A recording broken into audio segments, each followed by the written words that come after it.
En 1965, le Code du travail se réécrit et avec lui l'histoire des femmes françaises. Le droit de travailler sans l'accord d'un mari tombe et c'était notre dernier obstacle à l'autonomie financière. Pourtant, seulement 18% des femmes franchissent le cap de l'investissement. Bienvenue sur Fortuné, le podcast qui change la donne. Je suis Marion, ton hôte pour ce podcast. J'ai fait mon premier investissement à l'âge de 23 ans et je ne compte pas m'arrêter là. Et toi, es-tu prête à rejoindre le mouvement ? Hello, contente de te retrouver dans ce nouvel épisode.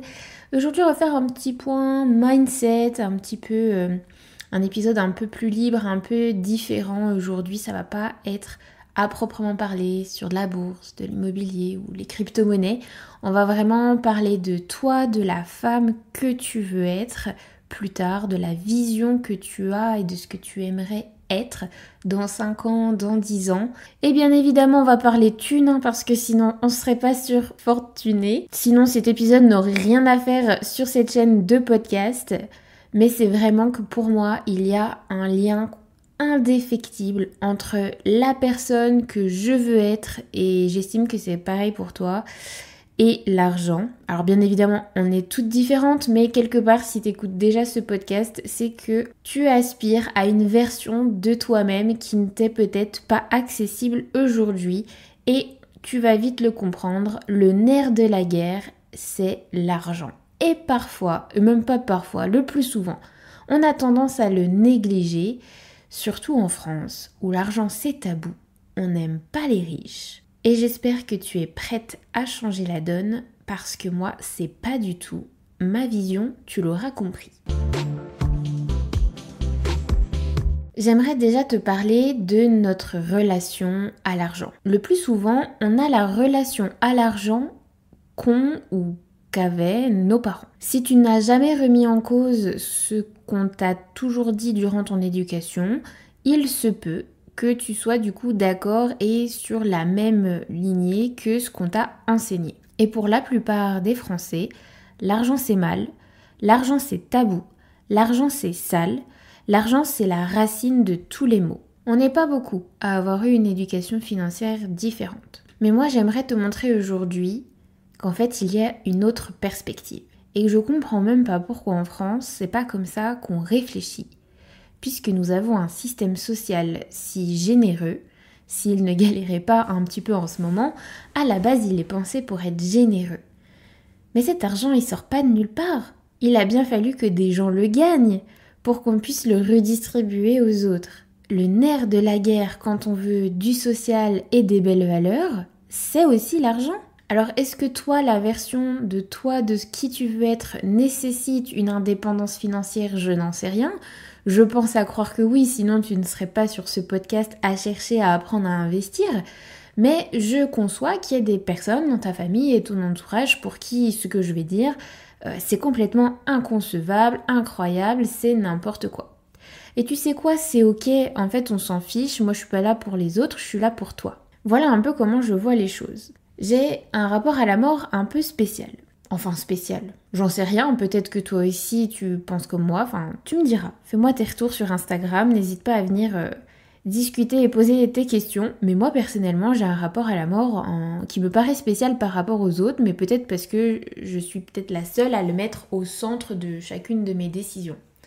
C'est-à-dire qu'aujourd'hui, je vis mes journées, ou en tout cas j'essaye de faire que la majorité de mes journées soit vécues comme si ça pouvait potentiellement être la dernière.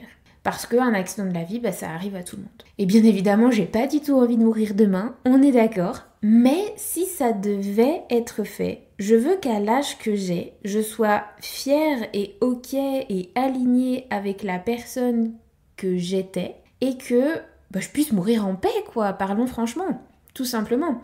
Que voilà, à mon âge, je ne pouvais pas faire plus, où je suis arrivée au stade, et je suis fière du stade où je suis arrivée à l'âge que j'avais quand malheureusement, je me suis fait percuter par une voiture, voilà. J'ai un rapport à la mort, mais aussi au temps, c'est-à-dire que chaque minute de mon temps, chaque journée, chaque année de mon temps qui m'est donné sur Terre, alors on va partir dans un truc très philosophique, je sais pas où est-ce que va partir cet épisode les filles, je préviens.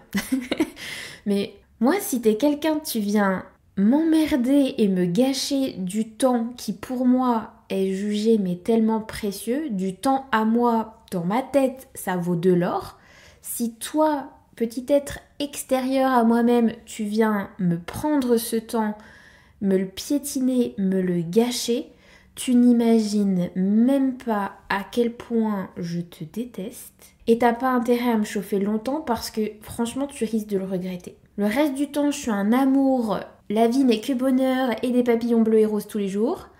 Mais alors, quand tu viens m'emmerder et me prendre du temps pour quelque chose, je sais pas, non urgent, complètement stupide, que t'aurais pu gérer tout seul, ou je peux rien pour toi, ou juste venir me pourrir moi parce que ma vision des choses te convient pas, croise pas mon chemin. Vraiment, croise pas mon chemin.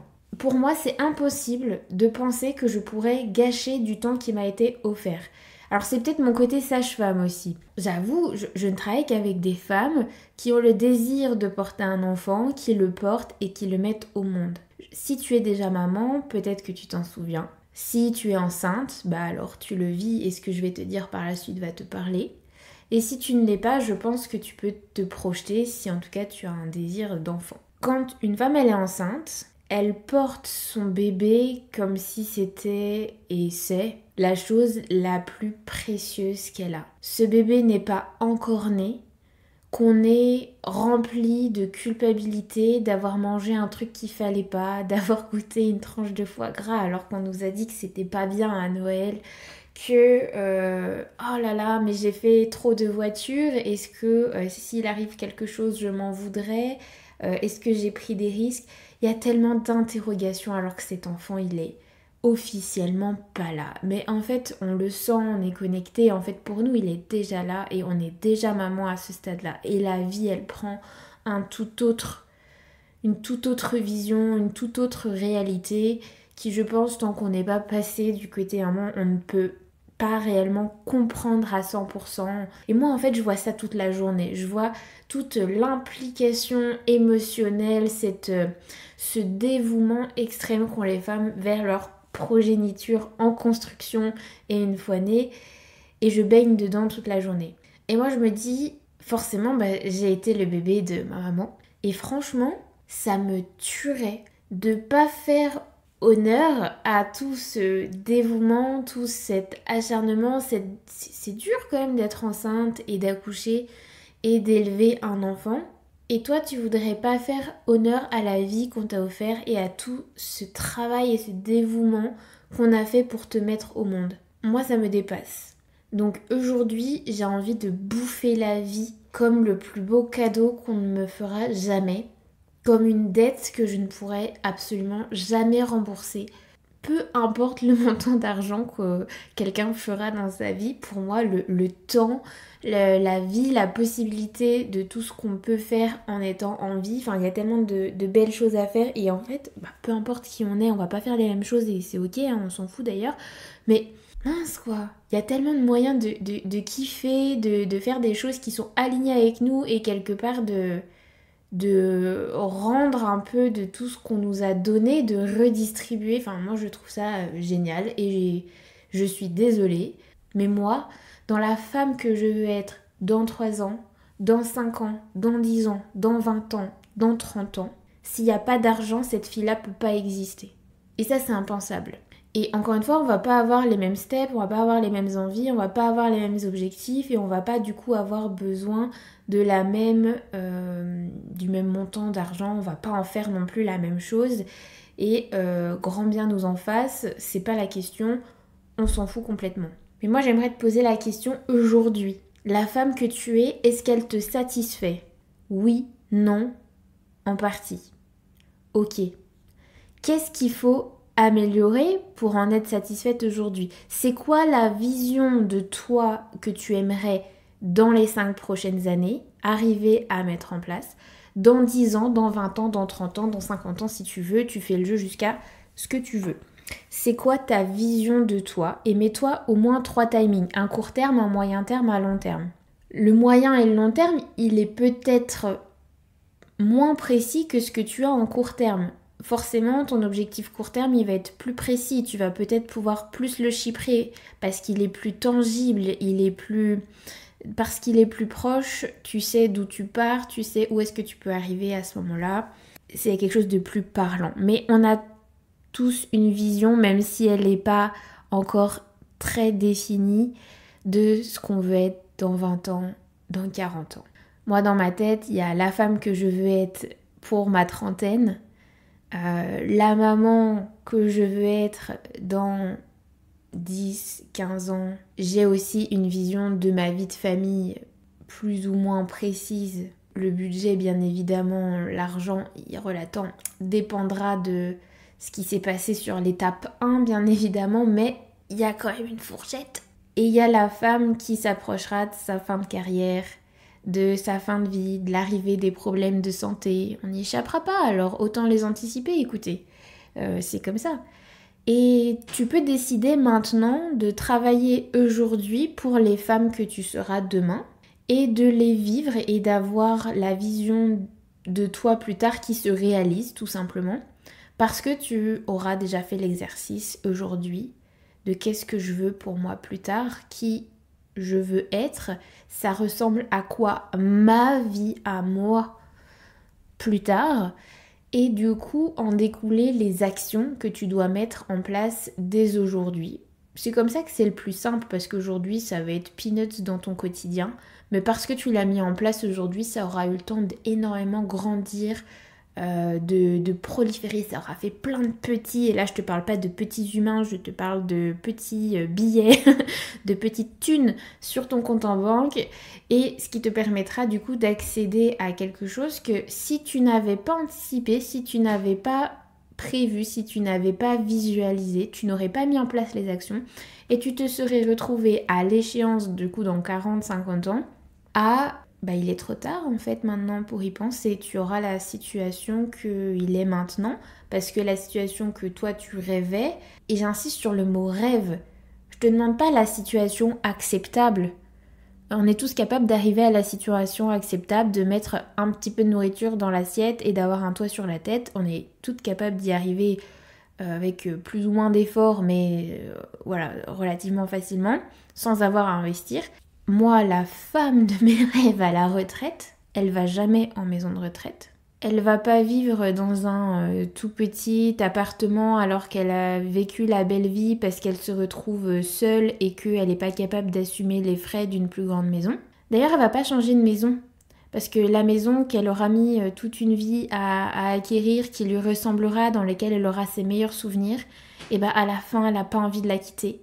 Par contre, elle aura les moyens de l'aménager et de faire venir le personnel nécessaire selon les soins qu'elle aura besoin. Et ça, c'est la femme retraitée, j'ai envie de dire en mauvaise santé de fin de vie que je veux être si jamais ça devait m'arriver et si jamais j'allais aussi loin dans ma vie. Alors je sais, quand on a 20, 25 ans, peut-être même 30, vous n'y pensez peut-être pas, mais en fait, si vous le voulez, le mettre en place aujourd'hui, pour plus tard, c'est facile. Alors que plus tard tu t'y prends, plus tu devras faire d'efforts d'épargne et d'investissement et donc d'augmenter un peu plus ta prise au risque pour y arriver. Alors qu'en fait, aujourd'hui, c'est très facile d'y arriver. Mais je t'assure, facile. Donc, ouais, on est jeune et alors pourquoi pas y penser maintenant ? Puisque je te dis que ça va rien changer à ton quotidien si tu le fais à partir d'aujourd'hui, alors que si tu le fais plus tard, quand tu auras 40-50 ans, tu vas devoir faire 2 fois plus d'efforts que ce que nous, on va devoir faire aujourd'hui quand on a 25-30 ans. Donc maintenant, on s'y colle maintenant. C'est quoi la femme que tu veux être à la retraite si jamais tu y as besoin ? Moi, j'ai déjà mis les pieds en maison de retraite, j'ai pas envie de me dire ma fin de vie, c'est ça. Je suis désolée, aujourd'hui on vit de plus en plus longtemps, même si visiblement on a perdu en espérance de vie, mais bon, vu la qualité de vie qu'on a aussi en même temps, c'est logique.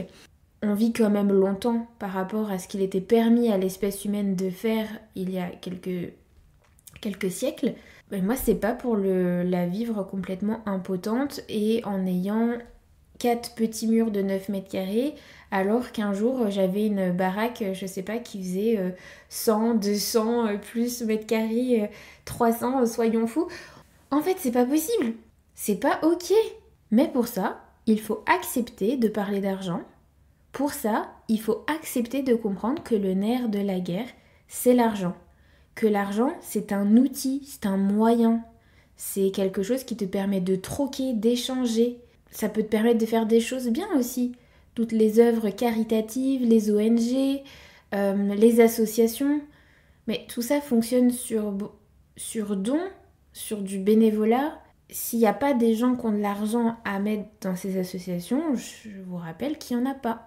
Si la France perdait tous ces très très riches, et attention, hein, riches pour l'INSEE, c'est pas ce que tu crois, il y a beaucoup plus de gens qui sont riches et qui se considèrent pas riches parce qu'ils... Bref, peu importe. Mais toutes ces personnes qui gagnent suffisamment bien leur vie pour donner pas mal de leur imposition et qui parfois ont des entreprises qui font travailler énormément de personnes, qui du coup ont des charges sociales sur les salaires. Bah, si toutes ces personnes-là, elles n'étaient plus en France, on n'aurait pas de système social. Donc l'argent, c'est le nerf de la guerre pour aussi rentrer dans tes valeurs et faire de grandes et belles choses. Si toi, tu veux gagner de l'argent pour tout redonner, mais fais-le, mais fais-toi plaisir. Si c'est ça ton truc, ton kiff dans la vie, mais fais-le. Et s'il y a des personnes qui veulent faire les deux, qui veulent garder pour elles et aussi faire du bien autour d'elles, mais en fait, on ne peut pas leur jeter la pierre de garder une partie pour elles. Enfin, je veux dire, c'est normal, elles ont travaillé pour l'avoir, et d'ailleurs, elles sont pas obligées de redonner, elles le font quand même.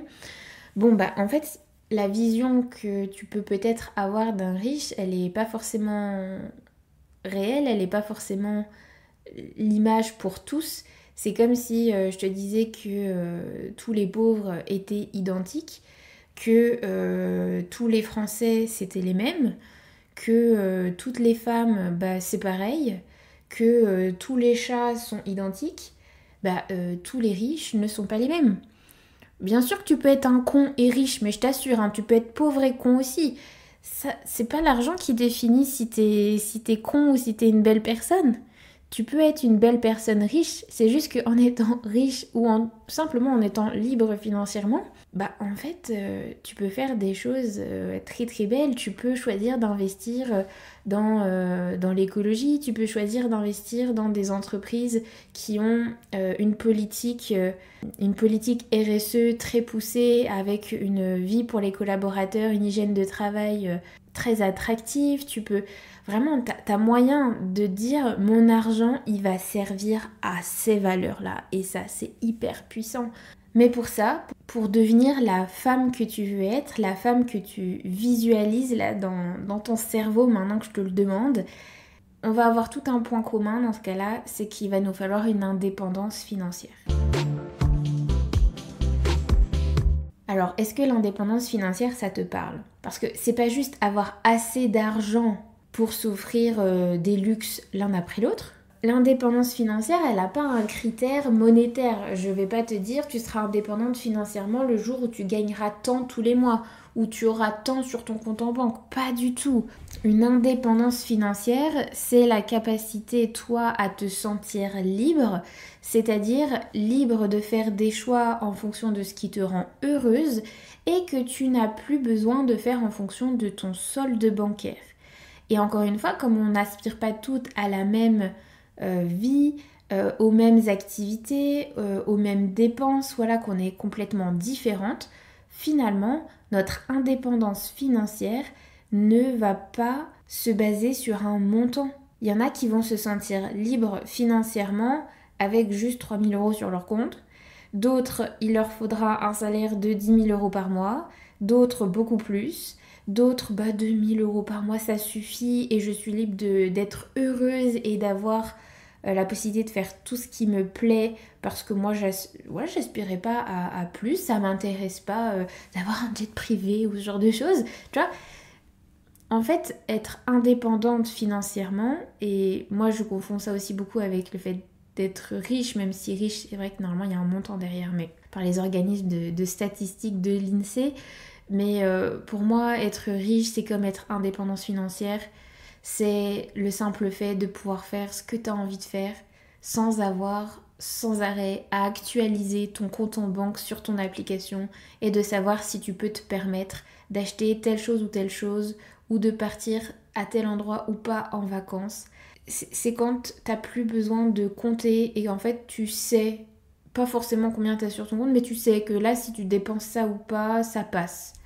Et que à la fin du mois, bah, t'es pas dans le rouge, que d'ailleurs t'es large et que bah, en fait, oui, avoir un budget investissement, bah, c'est même pas très compliqué parce que c'est même pas un effort. Cet argent, il est déjà là, il est déjà disponible. Ça, c'est l'indépendance financière. Et on va pas toutes chercher à être indépendante financièrement au même stade de notre vie. Moi, et ça ne me regarde que moi, c'est quelque chose que je veux depuis longtemps.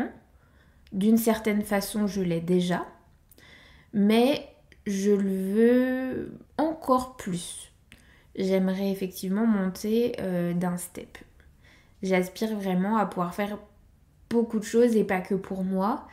Et à partir du moment où tu veux faire beaucoup de choses et même pour d'autres personnes, bah ça va te coûter forcément beaucoup plus. Mais voilà, ça me regarde. C'est mon truc à moi et moi du coup je mets des actions en place pour y arriver rapidement. Moi ça fait partie de mon objectif court terme. La majorité des femmes en France ne vont pas avoir cet objectif sur du court terme. Aller au travail tous les jours pendant des années, pour elles c'est ok. D'ailleurs moi aussi je compte bien travailler pendant des années, je te rassure. Il y a certaines femmes qui vont avoir l'envie d'avoir une indépendance financière plus tard. C'est-à-dire que c'est pas pour changer drastiquement de mode de vie, c'est peut-être simplement pour permettre à leurs enfants de payer les études, les premières voitures et d'être là dans ces grandes étapes de vie qui peuvent coûter cher. Pour d'autres, ça va être de pouvoir partir à la retraite plus tôt parce qu'elles auront mis de côté et elles se seront construit un petit patrimoine qui leur permettra de se verser une rente, un salaire toute seule, en autonomie, sans avoir à attendre la case top départ que l'État voudra bien te donner quand on y sera rendu, parce que d'ici là, ça aura le temps encore de changer. Et puis il y en a d'autres, c'est pas forcément pour partir avant, c'est pour quand on y sera, d'avoir un complément de revenus un petit peu au-dessus de ce que l'État aurait pu te donner. Parce que t'es pas sûr que d'ici quelques années ça soit aussi généreux qu'aujourd'hui, ça peut baisser. Parce que t'es pas sûr qu'avec l'inflation, ce qu'on te prévoit de te donner te suffise. Toi t'as peut-être envie d'un petit peu plus. Et ça n'a pas besoin d'être énorme. Donc encore une fois, tout va dépendre de ta stratégie et de la vision de la femme que tu veux être. Et j'en ai rien à faire si autour de toi il y en a, ils sont pas d'accord avec tes plans. On s'en fout. C'est à toi que je pose la question, c'est à toi de répondre, ça ne regarde que toi. Maintenant, passons au plan d'action. Eh bien déjà, dans un premier temps, il te faut ton oreiller, ton matelas de sécurité, donc ton épargne de sécurité. Tu peux pas commencer à investir et travailler l'indépendance financière si tu n'as pas compris ce que c'était une épargne de sécurité, si tu n'as pas mis un plan d'action pour y arriver, si tu ne l'as pas déjà en ta possession. Ensuite, on a une bonne gestion de ses finances personnelles et on sait combien tous les mois on peut se permettre d'investir. On a cette somme tous les mois que on peut ne pas épargner mais investir. Ce qui fera du coup la différence sur le long terme. Si comme moi t'es jeune, t'as pas besoin de beaucoup pour que ça ait des grosses répercussions sur ton très long terme. Si tu veux comme moi travailler sur du court terme, tu vas devoir faire un peu plus d'efforts parce que t'es sur du court terme, donc va falloir aller un peu plus vite. Mais si tu es sur du long terme, ça ne va pas faire beaucoup de différence dans ton quotidien. Ça peut être vraiment des mensualités assez minimes. Bon, une fois que tout ça c'est au clair, clairement, il va falloir te former. Il n'y a pas 36 possibilités, on ne se lance pas dans l'investissement comme ça. Bon, déjà, t'es sur la bonne voie, t'es sur un super podcast. Tu as d'autres podcasts, tu as des vidéos YouTube, tu as des livres, tu as les réseaux sociaux. Aujourd'hui, on peut vraiment tout apprendre gratuitement en ligne. Par contre, ça va te demander énormément de travail et de temps personnel puisque c'est plein de petites informations qu'il faut aller chercher à droite à gauche, avoir confiance en les personnes que tu écoutes ou que tu lis ou que tu regardes pour apprendre, être sûr que voilà, ces intentions sont bonnes. Et encore une fois, toute personne qui te donne des conseils financiers, tu fuis. Va plutôt chercher des personnes qui te donnent de l'information et qui t'expliquent comment utiliser les informations que tu reçois. Ou bien évidemment, tu as la possibilité de faire des cours et des formations en ligne à destination du grand public, de n'importe qui. Donc tu n'obtiens pas un diplôme, tu obtiens simplement les informations te permettant de l'appliquer à toi-même et de devenir autonome sur ta gestion financière. Je ne m'en suis jamais cachée, c'est un programme que je rêve de construire et de vous proposer très bientôt. J'espère bien créer un jour le programme le plus complet sur l'investissement à destination des femmes qui partent de zéro en France. Et j'ai pas peur de dire que moi je veux aborder tous les investissements. En tout cas, je ne veux pas te montrer une monovoie. Je ne veux pas te donner une seule information, une seule façon d'investir. J'ai trop regretté les formations que j'ai suivies qui ne voyaient que par une pensée unique. Moi, je veux du coup créer le programme dont j'aurais rêvé, sur lequel j'aurais rêvé tomber dessus. Il est encore en cours de construction. Alors, je te le demande, qu'est-ce qui rendrait ce programme irrésistible à tes yeux? Qu'est-ce qui ferait que ce programme t'intéresserait? Qu'est-ce que tu voudrais retrouver dedans absolument? Viens me le dire sur les réseaux, notamment Instagram, @forttunée. Je te mets le lien dans la description de cet épisode. Viens me le dire en DM, en story, en commentaire. Je serai ravie de savoir ce que tu veux y retrouver, car il n'est pas tout à fait fini et il est encore temps de rajouter ta graine à sa construction. Allez, sur ce, je te laisse là. Passe une belle journée et on se retrouve de l'autre côté. Bye!